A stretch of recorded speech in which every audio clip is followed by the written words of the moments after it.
Пайғамбарыбыз саллаллаху алейхи вассалам қиямат туралы суралат эле. Сіз Құран-ы Кәрімде қиямат туралы айтылбаған бир бетті таба албайсыз. Пайғамбар саллаллаху алейхи вассалам қиямат сааты жақындашып жатқанын жана анын белгилерин айтып кеткен. Өз уағында Араб аралдары чөл болгон үчүн бул белгилер адамдардын көпчүлүгүн күмөнгө салат эле. Бирок бул белгилерге биз азыр карай турган болсок, Пайгамбар саллаллаху алейхи вассалам эмнени назарда тутканын түшүнүп жетебиз. Кыяматтын белгилеринен бири чөлдөгү адамдардын бири-бири менен мелдешип, бийик үйлөр куруп жатканын көрөсүз деп айтылган хадисте. Азыркы кезде эң бийик 3 имараттын экөөсү бири Дубайда жана бири Саудияда. Уагында Дубай, Саудия жерлери чөл эле. Жана Пайгамбарыбыз саллаллаху алейхи вассалам кыяматтын кичине белгилеринен кабар берип айтты: узак аралыктар тез убакыттын ичинде басып өтүлө турган болот. Мурда алыс аралык төө аттар менен басылып өтүлсө, эми биздин заманга келип транспорт аркылуу басылып өтүлө турган болду. Жана Пайгамбар саллаллаху алейхи вассалам айтты: адамдардын башына татыксыз адамдар башчы болот. Башка риваятта болсо, өкүмдарлык туура эмес адамдардын колуна өтөт деп айтылган. Жана айтты: адамдардын арасында өз ара бири-бирине болгон ишеним жоголуп кетет. Уадалардын эч кандай баасы калбады. Медиалардагы көп кабарлардын көпчүлүгү алдамчылык. Жалган маалыматтарды таратуу бул динибизге ылайык нерсе эмес.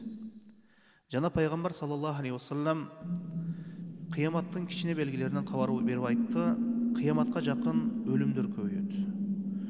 Өлтүрүп жаткан адам эмне үчүн өлтүрүп жатканын билбейт. Өлүп жаткан адам да эмне үчүн өлүп жатканын билбейт дейт Пайгамбарыбыз саллаллаху алейхи вассалам.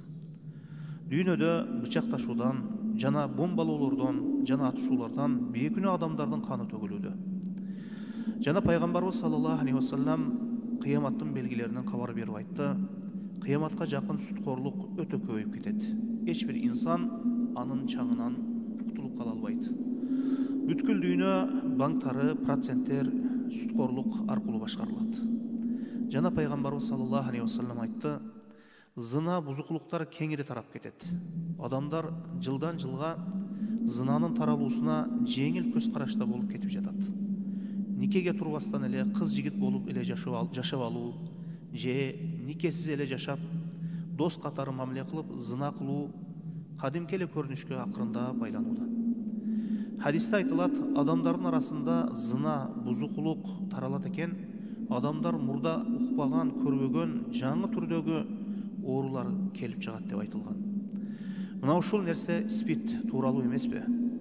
Жана Пайгамбар саллаллаху алейхи вассалам айтты: кыяматка жакын аялдар кийинген болсо да алар жылаңач болушат. Азыр кийимдер тар жана жука болуп кетти.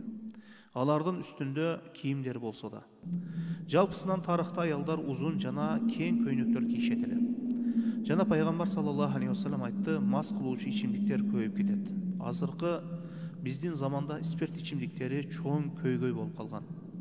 Наркотиктердин түрү чыгып, кээ бир мамлекеттер аны мыйзамдаштырууда. Жана Пайгамбарыбыз саллаллаху алейхи вассалам айтты: кыяматка жакын адамдардын арасында сабаттуулук деген нерсе көбөйөт, бирок илим жоголот. Пайгамбар саллаллаху алейхи вассалам заманында саналуу адамдар гана окуганды, жазганды билишет эле. Азыр адамдар жазганды, окуганды билишет, бирок пайдасыз нерселер көп окулат. Бул кыяматтын кичине белгилери, мунун хикматтары көп. Алардын бири биздин ыйманыбыз саламат болуусу үчүн кыяматтан алдын мына ушундай белгилерди Пайгамбарыбыз саллаллаху алейхи вассалам кабар берген экен. Ислам бул акыйкат дин.